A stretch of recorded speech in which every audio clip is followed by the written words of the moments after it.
Hello and welcome to the YouTube channel for Tank and AFV News. My name's Tom. I'm the owner-creator of the website. Some of you might know me as Walter Sobchak on a few different various forums. Up to this point, last 3 years, the website's been essentially just that, a website. Figured it might be fun to branch out and do some videos, so here we are. This is our first video. Hopefully people will like it. If you do, let me know. I'll keep pumping these out. If not, we'll drop it and stick to the current format. Anyhow, today the first video we want to do is some book reviews. I have 3 books we're going to be looking at. These are all from Osprey Publishing, probably a familiar name to a lot of you if you read about tanks at all. And all 3 of these books are by Steven Zaloga, who also is probably a familiar name if you read about armored vehicles, particularly American or Soviet stuff, since he's written just a lot, period, and a lot on those 2 topics.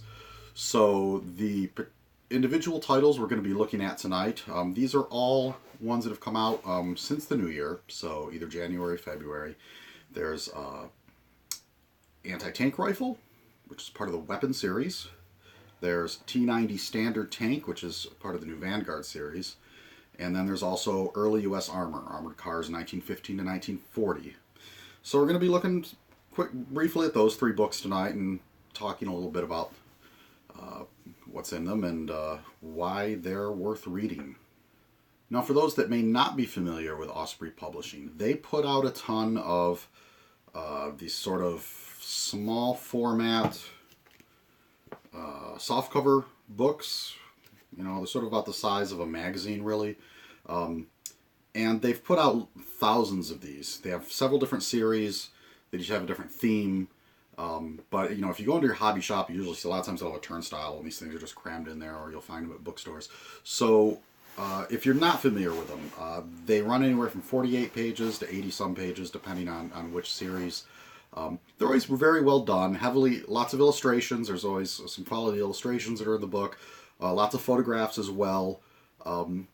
Good quality paper, so the photograph reproduction looks nice, and usually pretty good authors. Now, Steve Zaloga has written probably more of the ones in the new Vanguard series than anyone else. In the new Vanguard one, it doesn't deal exclusively with tanks, but it seems most of them tend to be about tanks. And 2 of the ones here we have today are new Vanguard. The other one is from the Weapon series. The Anti-Tank Rifle one is a Weapon series book, which is usually focuses on small arms. So Zaloga usually is not writing those. But since the Anti-Tank Rifle is a topic that kind of overlaps armored vehicles and obviously infantry small arms, he took a crack at that one. So, and I don't think I'll really be giving like a real book report style description of each of these. This is more of a review and my opinion on the books and why you should buy them. You know, they're not that big, these books, and the titles are pretty obvious what they're about. I don't think I need to go like this chapter's this and this chapter does that.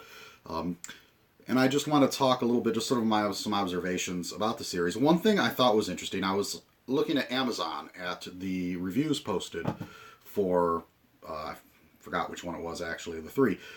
And one of the commenters started out by saying that they consider the Osprey books to be sort of like Cliff Notes versions of history. And, you know, they got me thinking, because that is true a lot of the times. You know, when they're addressing a fairly well-known topic, obviously like a 48-page book isn't going to be the most in-depth examination.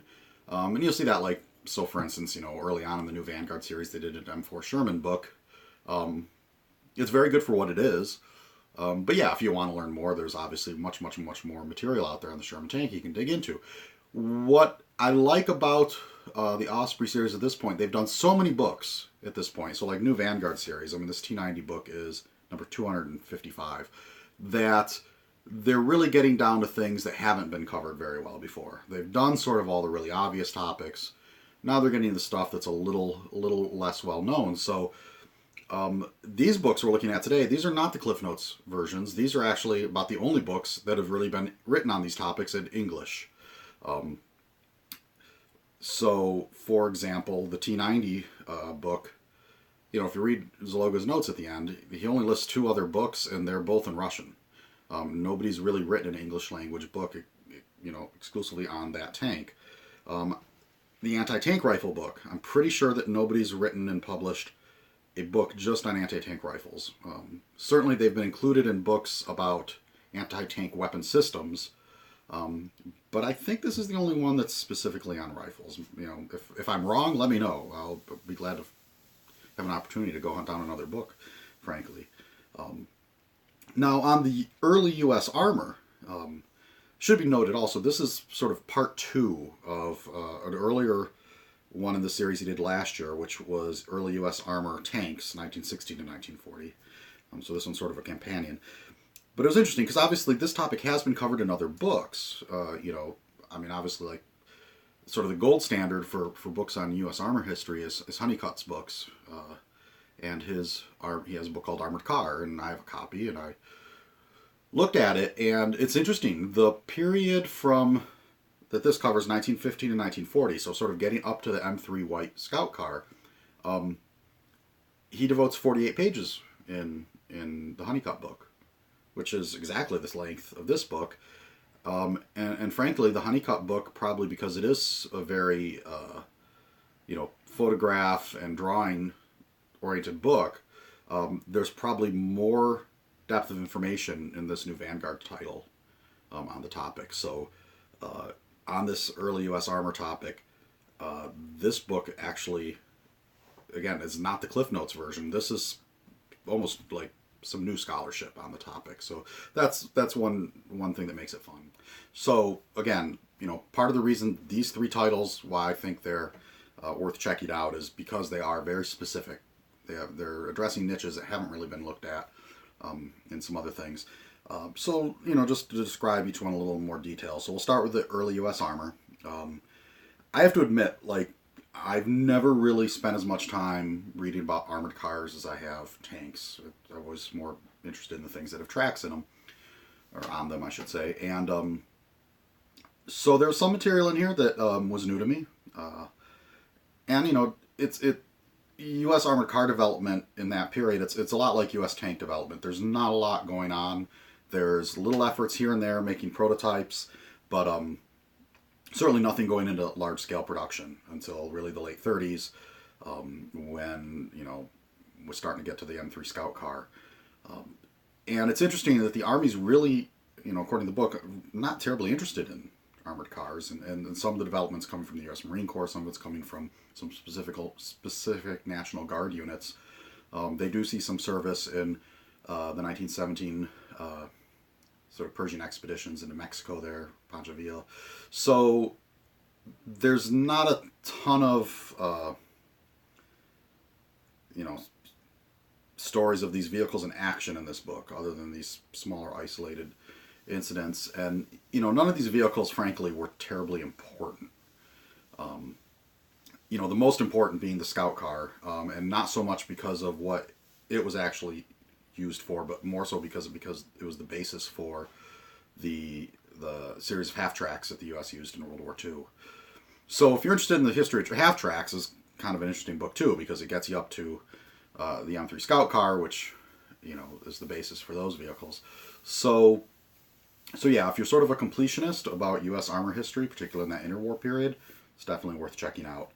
The T-90 standard tank, this one I really enjoyed, partly because it sort of felt a little bit like this is finishing off a series. Zaloga's written pretty much every other new Vanguard entry on Soviet armor. Certainly of the Cold War tanks, T-55, 62, 64, T-80, T-72, of course, and T-90. So, you know, if you put all those together with this book, you have sort of a nice collection of that entire Cold War history, and then this book covering the post-Cold War period.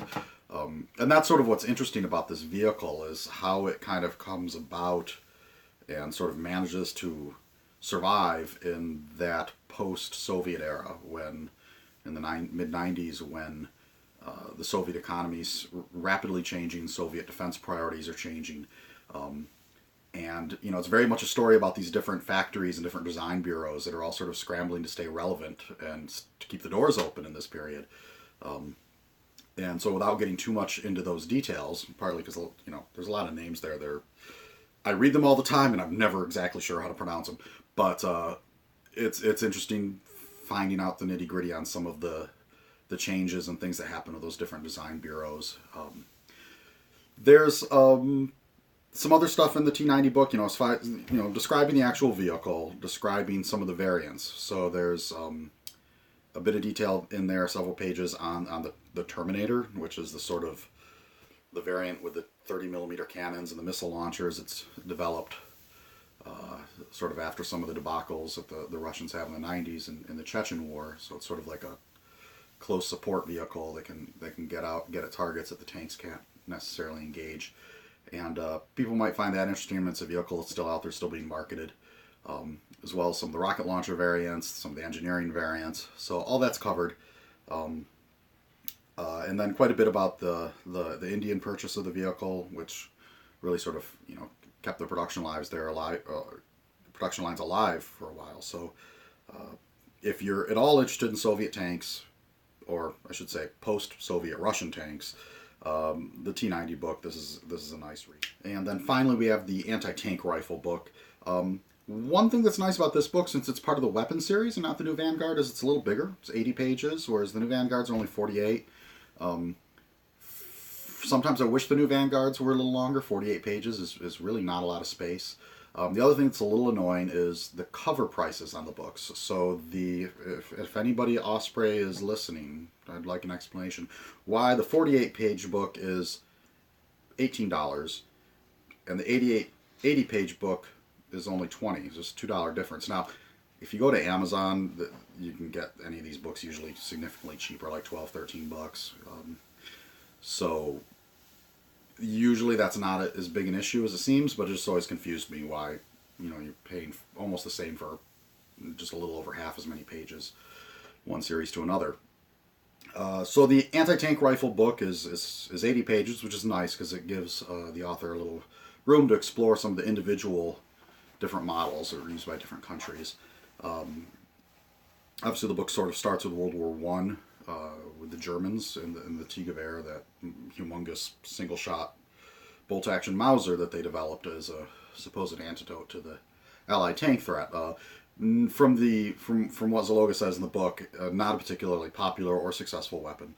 In fact, there's a few pictures in there of Allied troops holding them as trophies. I guess it became a popular thing for Allied tankers to collect those, and they claim most of the ones they found were never fired in anger. So not a very auspicious beginning as far as a weapon system, and it's probably fair to say that in the Second World War they didn't particularly distinguish themselves either. And of course by that point several different countries had developed them. So the ones that the book looks at in more detail are of course the United Kingdom with their Boys gun, the Soviet PTRD and PTRS, which saw significant combat in the Eastern Front, the German PZB-39, which was their World War II one, which quite different than their World War I gun, because they're going for much smaller regular caliber rifle bullet, just with much larger charge behind it. And the Polish did the same thing with their WZ-35, which is also an 8mm rifle. That Polish one's really bizarre. It's got this incredibly long barrel. And then there's the 20mm ones. So you get these ones that are quite a bit larger, almost small cannons. The Japanese Type 97, the Finnish Ladi L39, and the Swiss S18-100. So those guns are all interesting. Most of them are pretty much phased out by middle of the war, except for the Russians. Keep their two in service. They see quite a bit of service, in fact, partly because the Russians never really develop an effective launcher for a shaped charge warhead, like the American bazooka or the British Piat, or the Panzerfaust on the German side. There is a small section in there on U.S. anti-tank rifle development. The U.S. never really produced one and put it in service. They did toy around with a few, but ultimately, decided that the M2 50 caliber machine gun can do just anything a anti-tank rifle can. So what's the point? And, there's a brief mention of the fact that France didn't even bother with that whole category, which is probably one of, France wasn't known for making particularly wise choices in their equipment decisions prior to World War II, but that was probably one of the smarter things because not a particularly useful weapon, but still a very interesting one. And so it's worth checking out if you have an interest in these things. I did like the fact that in the further reading part, Zaloga gives a little shout out to the tankarchives.com website, which we're fans of, and Forgotten Weapons, which if you haven't checked out that channel, they've looked at quite a few of these rifles up close in person. Also worth checking out the CN Arsenal page. They've done a couple episodes or a couple videos on the German T-Gewehr. In fact, they actually fire one, so you can see their impressions on that fairly unusual and rather large weapon. So that's pretty much it. So 3 new titles. Like I said, you can't really ever go wrong with Steven Zaloga books. I'm biased.